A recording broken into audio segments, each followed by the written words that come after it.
দেখুন, আজকের ইন্ডিয়ার মিটিংয়ে তৃণমূল কংগ্রেস নেই বলে কেউ কেউ একটা বিভ্রান্তিকর প্রচার করছে।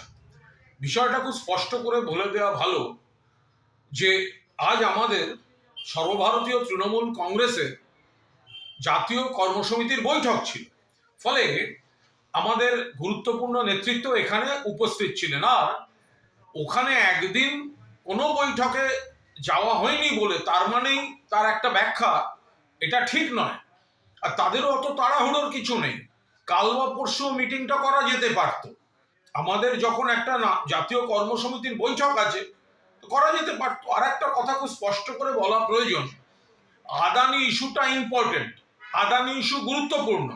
নিশ্চিতভাবে সংসদে প্রশ্ন উঠতে পারে, প্রশ্ন উঠবে, বিতর্ক হবে, কিন্তু আদানি ইস্যুতে যদি লাগাতার সংসদটাকে অচল করা হয়, বন্ধ করে দেওয়া হয় বিক্ষোভের জেরে, তাহলে বহু রাজ্য, তাদের তো কিছু সমস্যা বলার আছে।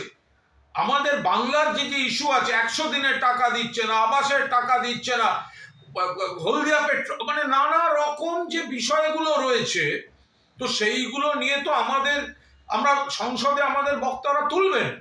তো যদি শুধু আদানি আদানি আদানি আদানি করে হাউসটাকে বন্ধ করা হয়, তাহলে তো বিজেপিরই সুবিধা। কাউকে কোনো প্রশ্নের উত্তর দিতে হবে না, বিভিন্ন রাজ্যের সমস্যাগুলো কেউ তুলতে পারবে না। তাহলে কি বিজেপির সুবিধা করে দেওয়া হচ্ছে? আমরা আবার বলছি, আদানি নিশ্চয়ই গুরুত্বপূর্ণ ইস্যু, কিন্তু আদানি আদানি করে যদি গোটা সেশনটাকে বন্ধ করে দেওয়া হয়, তাতে তো বিজেপির উদ্দেশ্য চরিতার্থ হবে যে হাউসটা বন্ধ রইল, কোনো উত্তর দিতে হচ্ছে না, কেবল মুলতুবি বিক্ষোভ, মুলতুবি বিক্ষোভ, মুলতুবি। তাহলে রাজ্যগুলো ইনক্লুডিং বেঙ্গল, আমাদের ইস্যুগুলো যে দিল্লিতে সংসদে তোলা হবে, শুধু আদানি আদানি করে সেটাকে বন্ধ করে কি লাভ আছে? আমরা আবার বলছি, আদানি নিশ্চিতভাবে গুরুত্বপূর্ণ, আমাদের দল সমস্তটা দেখছে, কিন্তু আদানি আদানি করে পুরো হাউসটাকে যদি অচল করা হয়, তাহলে সেটা বিজেপির সুবিধা করে দেওয়া হবে।